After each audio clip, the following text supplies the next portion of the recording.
BA भाग 2 राजनीति विज्ञान के द्वितीय प्रश्न पत्र, जिसका अध्ययन आपको मेरे साथ करना है,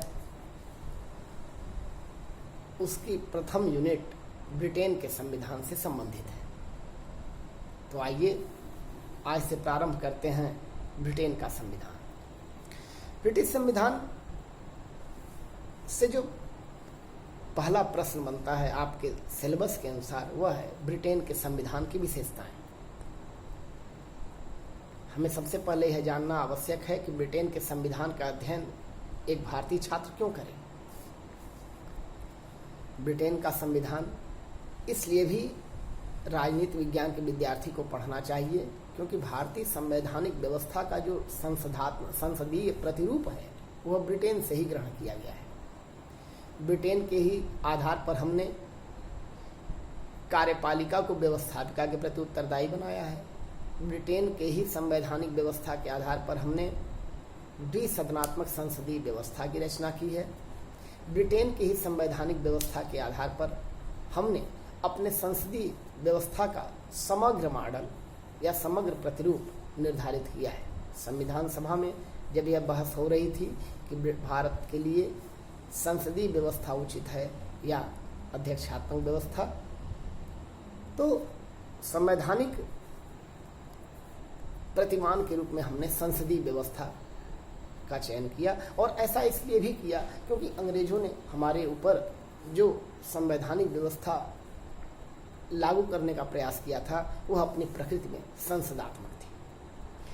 तो भारतीय संवैधानिक व्यवस्था का जो संसदीय प्रारूप है वह ब्रिटेन से लिया गया है। इसलिए भी भारतीय परिवेश में राजनीति विज्ञान के विद्यार्थी को ब्रिटेन के संविधान का अध्ययन करना आवश्यक हो जाता है। इसके अलावा ब्रिटेन एक ऐसा देश है जिसका संवैधानिक स्वरूप तो है लेकिन संविधान नाम की चीज उसके पास नहीं है। ब्रिटिश संविधान की जब आप विशेषता पढ़ते हैं तो पहली विशेषता आप यही पढ़ते हैं कि ब्रिटेन का संविधान पूरी तरीके से अलिखित संविधान है। वस्तुतः आप बीए 1 में आपने देखा होगा कि संविधान के दो स्वरूप होते हैं, एक लिखित संविधान, दूसरा अलिखित संविधान। जो संविधान लिखित होता है उसमें भी कुछ अलिखित बातें होती हैं।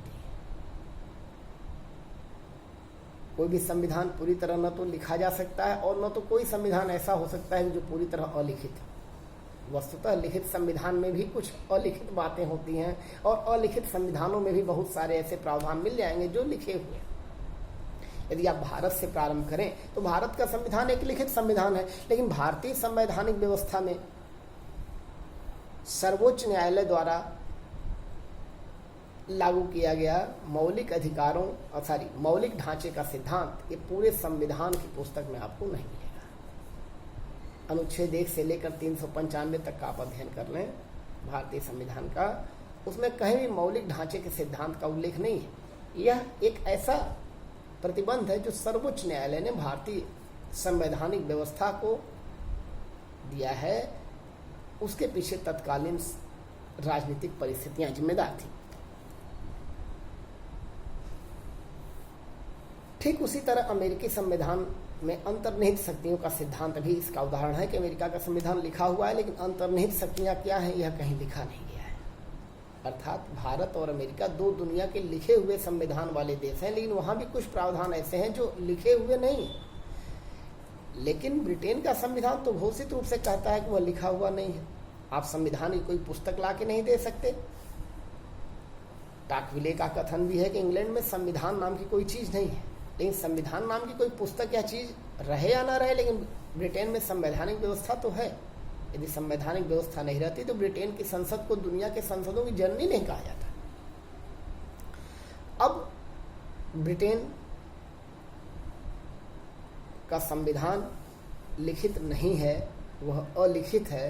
अर्थात वहां कोई संवैधानिक सभा नहीं बनाई गई, भारत और अमेरिका की तरह संविधान सभा नहीं बनाई गई भारत और अमेरिका की तरह जो संविधान को लिपिबद्ध कर सके। अर्थात उसका जो संविधान है वह ऐतिहासिक विकास का परिणाम है। समय परिस्थितियों से वह आकार प्रकार ग्रहण करता चला गया। तो क्या ब्रिटेन के संविधान को पूरी तरह अलिखित संविधान माना जा सकता है? हाँ, यह उसकी पहली विशेषता मानी गई है कि ब्रिटेन का संविधान अलिखित संविधान है। लेकिन अलिखित संविधानों में भी मैंने भी कहा कि अलिखित संविधानों में भी कुछ बातें लिखी हुई होती हैं और ब्रिटेन का संविधान इसका अपवाद नहीं है। 1215 का मैग्ना कार्टा, 1628 का bill of petition of right, 1688 का बिल ऑफ राइट, 1679 का हैबियस कॉर्पस एक्ट, ये सारे प्रावधान ब्रिटेन में लिखे हुए हैं। इनको आप प्राप्त कर सकते हैं, पढ़ सकते हैं, सर्च कर सकते हैं। लेकिन जिस तरह भारत का संविधान है, जिसको आप अनुच्छेद के क्रम में देख सकते हैं, पढ़ सकते हैं, अमेरिका का संविधान है, फ्रांस का संविधान है, कनाडा और ऑस्ट्रेलिया का संविधान है, उस तरह आप ब्रिटेन के संविधान की कोई पुस्तक प्राप्त नहीं कर सकते। अब प्रश्न उठता है कि यदि संविधान लिखा नहीं गया तो फिर इसका विकास कैसे होगा? ठीक यही दूसरी विशेषता उभर कर सामने आती है कि ब्रिटेन का संविधान एक विकसित संविधान है। ब्रिटेन का संविधान यदि विकसित संविधान है तो फिर उसका विकास किन परिस्थितियों में हुआ? वह सामाजिक, आर्थिक, राजनीतिक परिस्थितियां क्या थी जिन्होंने ब्रिटेन के संविधान का विकास करने में ब्रिटेन को मदद की? वस्तुतः ब्रिटिश संवैधानिक व्यवस्था समय समय पर उत्पन्न सामाजिक, आर्थिक, राजनीतिक परिस्थितियों से अपना स्वरूप और संदर्भ ग्रहण करती चली गई है।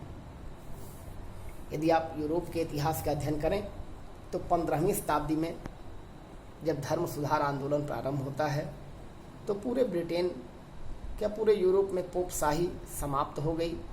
उसके परिणाम स्वरूप और राजतंत्रों का उदय हुआ। यद्यपि राजतंत्र पहले भी थे, लेकिन वो पोप की अधीनता में थे, और अब जो राजतंत्र उभर कर सामने आए उन्होंने पोप को अपने अधीन कर लिया। यही अंतर है 15वीं शताब्दी के पहले के राजतंत्र और 15वीं शताब्दी के बाद के राजतंत्रों में।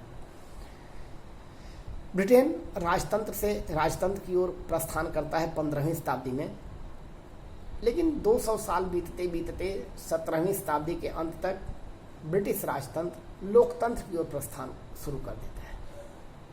और इसे आप लाक की पुस्तक, जॉन लाक की पुस्तक two treatise on civil government में प्राप्त कर सकते हैं। अब 1688 की गौरवपूर्ण क्रांति होती है और उस क्रांति ने राजतंत्र को सीमाओं में बांध दिया और सत्ता की जो चाबी थी वो संसद को प्रदान कर दी। यही वह दौर है जब ब्रिटेन में संसदीय व्यवस्था का उदय हो रहा था, वह अपना आकार प्रकार ग्रहण कर रही थी। अर्थात सत्ता का सूत्र राजाओं के हाथ से निकलकर जनता द्वारा चुने गए प्रतिनिधियों की संस्था संसद के पास चला गया। ब्रिटेन के संविधान का विकास हो रहा है, लेकिन 20वीं शताब्दी तक आते आते राज्य के जो तीनों अंग हैं, व्यवस्थापिका, कार्यपालिका और न्यायपालिका, ब्रिटेन में सत्ता का जो सूत्र है वह संसद की जगह, व्यवस्थापिका की जगह कार्यपालिका के हाथों में आ गया। और 20वीं शताब्दी का अंत होते होते 20वीं शताब्दी का अंत होते होते यह जो सत्ता का सूत्र था वो पूरी तरह प्रधानमंत्री के हाथों में केंद्रित हो गया। यदि आप इन 500 वर्षों के इतिहास को एक सूत्र में बांधें तो आप यह जान सकते हैं कि ब्रिटिश संवैधानिक व्यवस्था राजतंत्र से लोकतंत्र की ओर उन्मुख हुई, फिर वह संसदीय सर्वोच्चता की ओर उन्मुख हुई और आगे चलकर वह कार्यपालिका की सर्वोच्चता की ओर उन्मुख हुई और आज वह पूरी तरीके से, जैसा कि दुनिया के अन्य संसदीय प्रणाली वाले देशों में देखने को मिल रहा है, ब्रिटेन में भी आप प्राप्त कर सकते हैं कि पूरी व्यवस्था प्रधानमंत्री के इर्द गिर्द ही घूमती दिखाई दे रही है। अर्थात सत्ता का जो सर्वोच्च सूत्र है वह प्रधानमंत्री बन गया है। ब्रिटेन की संवैधानिक व्यवस्था के विकास में केवल परिस्थितियों ने ही योगदान नहीं किया, बहुत सारे लोग समय समय पर आए। आश्चर्य की बात तो यह है कि मॉन्टेस्क्यू जैसा विद्वान ब्रिटेन आता है और ब्रिटेन की संवैधानिक व्यवस्था, जहां कोई भी सेपरेशन ऑफ पावर नहीं था, उसको देख के वो अपनी किताब लिखता है द स्पिरिट ऑफ लॉज और कहता है कि ब्रिटेन में संवैधानिक व्यवस्था 3 भागों में बटी हुई है, इसीलिए ब्रिटेन दुनिया की तत्कालीन श्रेष्ठतम शक्ति है।